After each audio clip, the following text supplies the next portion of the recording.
एठारे आम पाखरे गोटे संख्या अच्छी 2100। एबे 2100 यह गोटे पूर्णवर्ग संख्या हेब कि किपर जानिबा? आमे जानिछे गोटे पूर्णवर्ग संख्यार मौलिक गुणनीयक गुड़िक जोड़ी ही थांती। तेणु प्रथमे आमे 2100 मौलिक गुणनीयक निर्णय करिबा। तेणु 2100 लिखिली। 2100 कहा द्वारा विभाज्य? 2 द्वारा विभाज्य।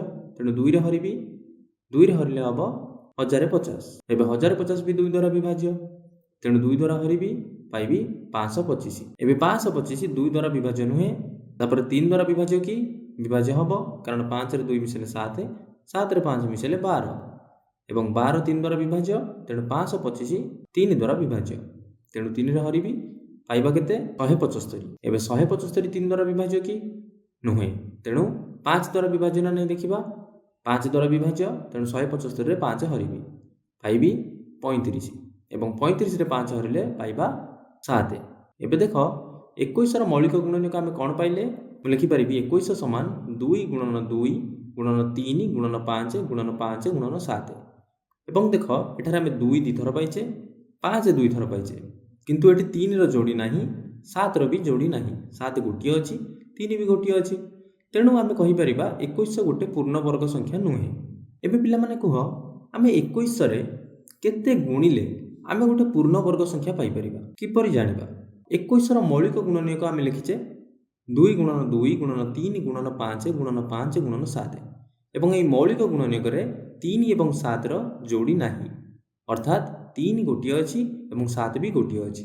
तेणु आमे जदि गोटिए 3 एवं गोटिए 7 गुणी देबा 3 2 थर आसी जिवो, 7 भी 2 थर आसी जिवो एवं से गुणफल ताहा गोटे पूर्णवर्ग संख्या हेबो। बुझी पारुछ? तेणु गोटिए 3 एवं गोटिए 7 गुणिबी। तेणु प्रथम लिखुची 2 गुणन 2 गुणन 3 गुणन 5 गुणन 5 गुणन 7 एवं एथिरे गुणिबी गोटिए 3 गोटिए 7। एबे गुणी देले देख 2 भी 2 थर आसी गला, 3 2 थर आसी गला, 5 2 थर आसी गला, 7 भी 2 थर आसी गला। तेणु ए गुणफल यह गोटे पूर्णवर्ग संख्या हे जिवो एवं गुणिले केते हबो? गुणिले हबो 44100। तेणु आमे 21 रे केते गुणिले? 3 गुणिले 7 गुणिले अर्थात 21 गुणिले 21 रे 21 गुणिले आमे पाइले 44100 एवं ए 44100 यह गोटे पूर्णवर्ग संख्या। एबे 21 रे केते हरिले आमे गोटे पूर्णवर्ग संख्या पाई परिबा? 21 रो गुणनीयक रे 3 गोटिए थर अछि एवं 7 गोटिए थर अछि। आमे कोन करिबा? गोटिए 3 एवं गोटिए 7 हरि देबा। हरि देले कोन हबो? ए 3 एवं 7 कटि जिवो। तेणु रहिबो 2 गुणन 2 गुणन 5 गुणन 5। देख लिखुची गोटिए 3 एवं गोटिए 7 हरिबा। तेणु प्रथमे गुणनीयक गुड़ी को लिखिली 2 गुणन 2 गुणन 3 गुणन 5 गुणन 5 गुणन 7 एथिरे हरिबी गोटे 3 गोटे 7 हरिले देख 3 3 कटि जिवो, 7 7 भी कटि जिवो।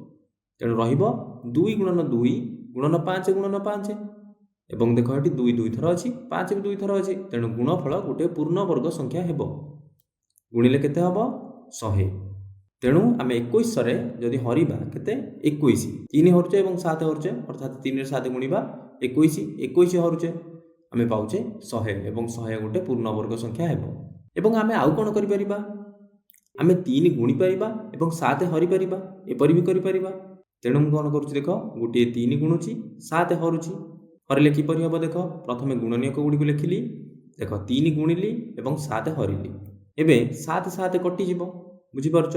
एवं देख 3 2 थर हो जिवो। तेणु आम पाखरे संख्या कोन रहिला 2 गुणन 2 गुणन 5 गुणन 5 गुणन 3 एवं आ गोटे 3 आसिला 3 2 थर आसी गला। तेणु गुणफल हबो 900 एवं 900 गोटे पूर्णवर्ग संख्या हेबो। काहेकि हबो? कारण यार मौलिक गुणनीयक अर्थात 2 5 3 ए सब देख जोड़ी हेई अछि। 2 2 थर अछि, 5 2 थर अछि, 3 भी 2 थर अछि। सेपरि आमे आउ कोन करि परिबा? आमे 3 हरि परिबा 7 गुणी परिबा, एपरि भी करि परिबा। गोटिए 3 हरि दबा, गोटिए 7 गुणी दबा। तेणु प्रथमे मौलिक गुणनीयक को लिखिली एवं 7 गुणिली 3 हरिली। एबे 3 3 कटि जिवो एवं 7 2 थर आसी गला। 2 2 थर अछि, 5 2 थर अछि, 7 भी 2 थर अछि एवं गुणफल हेबो 4900 एवं 4900 भी गोटे पूर्णवर्ग संख्या हेबो। एबे आमे आ गोटे उदाहरण नबा 13230। एही संख्याटी पूर्णवर्ग संख्या ना नाही प्रथमे देखिबा। तेणु प्रथमे 13230 रो मौलिक गुणनीयक निर्णय करिबी। 13230 2 द्वारा विभाज्य, तेणु 2 रे हरुची पाइबी 6615 ଏବେ 6615 2 ଦ୍ୱାରା ବିଭାଜ୍ୟ ନୁହେଁ ଅଯୁଗ୍ମ ସଂଖ୍ୟାଟି। ଏବେ 3 ଦ୍ୱାରା ବିଭାଜ୍ୟ ହେବ ନା ନାହିଁ? ହେବ, କାରଣ ମିଶାଇଲେ ଦେଖ 6ରେ 6 ମିଶାଇବ 12, 12ରେ 1 ମିଶାଇଲେ 13, 13ରେ 5 ମିଶାଇଲେ 18, 18 3 ଦ୍ୱାରା ବିଭାଜ୍ୟ। ତେଣୁ ଏ ସଂଖ୍ୟାଟି ବି 3 ଦ୍ୱାରା ବିଭାଜ୍ୟ।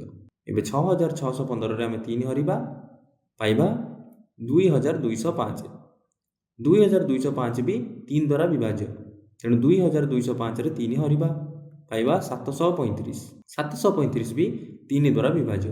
ତେଣୁ ପୁଣି 3 ହରିବି, 3 ହରିଲେ ପାଇବା 245। ଏବେ 245 3 ଦ୍ୱାରା ବିଭାଜ୍ୟ ନୁହେଁ, କାରଣ 2ରେ 4 ମିଶାଇଲେ 6, 6ରେ 5 ମିଶାଇଲେ 11, 11 ତ 3 ଦ୍ୱାରା ବିଭାଜ୍ୟ ନୁହେଁ। ତେଣୁ 245 3 ଦ୍ୱାରା ବିଭାଜ୍ୟ ନୁହେଁ। 245 5 ଦ୍ୱାରା ବିଭାଜ୍ୟ ହେବ। ତେଣୁ 5ରେ ହରିବା, 5ରେ ହରିଲେ ପାଇବା 49 ଏବଂ 49 7 ଦ୍ୱାରା ବିଭାଜ୍ୟ। ତେଣୁ 7ରେ ହରିଲେ ପାଇବା 7। 7 ଗୋଟେ ମୌଳିକ ସଂଖ୍ୟା ପାଇଲେ, ତେଣୁ ଏଇଠି ରହିଯିବା। ତେଣୁ 13230କୁ ମୁଁ ଲେଖିପାରିବି 2 ଗୁଣନ 3 ଗୁଣନ 3 ଗୁଣନ 3 ଗୁଣନ 5 ଗୁଣନ 7 ଗୁଣନ 7।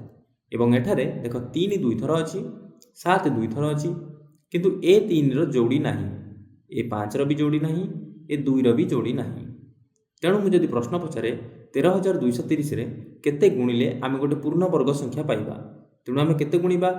2 ଗୋଟେ ଥର ଅଛି, ତେଣୁ ଆମେ 2 ଆଉ ଗୋଟେ ଗୁଣିବା, 3 ଆଉ ଗୋଟେ ଗୁଣିବା, 3 ବି ଗୋଟେ ଥର ଅଛି, 5 ବି ଗୋଟେ ଥର ଅଛି, ତେଣୁ 5 ବି ଆଉ ଗୋଟେ ଗୁଣିବା। ଗୁଣିଲେ କେତେ ହେବ? ପ୍ରଥମେ ଗୁଣନୀୟକ ଲେଖୁଛି ଏବଂ ସେଥିରେ ଗୁଣିବି ଗୋଟିଏ 2, ଗୋଟିଏ 3, ଗୋଟିଏ 5।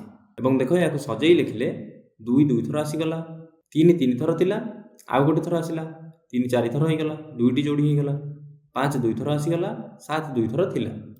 ଏବଂ ଗୁଣଫଳ ହେବ 3,96,900 ଏବଂ ଏହା ଗୋଟେ ପୂର୍ଣ୍ଣବର୍ଗ ସଂଖ୍ୟା ହେବ। ବୁଝିପାରୁଛ? କାରଣ ଏହାର ମୌଳିକ ଗୁଣନୀୟକ ଗୁଡ଼ିକ ଯୋଡ଼ି ହୋଇକି ଅଛି।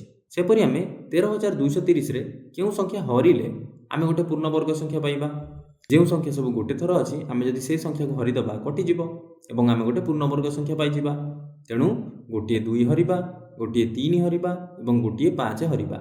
ହରିକି ଦେଖିବା, ପ୍ରଥମେ ଗୁଣନୀୟକ ଲେଖିଲି ଏବଂ ହରିଲି, ଗୋଟେ 2, ଗୋଟେ 3, ଗୋଟେ 5।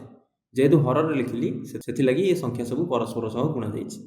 ଏବେ 2 2 କଟିଯିବ, 3 3 କଟିଯିବ ଏବଂ 5 5 କଟିଯିବ। ରହିବ କ'ଣ? 3 ଗୁଣନ 3 ଗୁଣନ 7 ଗୁଣନ 7। 3 2 ଥର ରହିଲା, 7 2 ଥର ରହିଲା, ତେଣୁ ଏହାର ଗୁଣଫଳ ଗୋଟେ ପୂର୍ଣ୍ଣବର୍ଗ ସଂଖ୍ୟା ହେବ। ଗୁଣଫଳ ହେଲା 441 ଏବଂ ଏହା ଗୋଟେ ପୂର୍ଣ୍ଣବର୍ଗ ସଂଖ୍ୟା।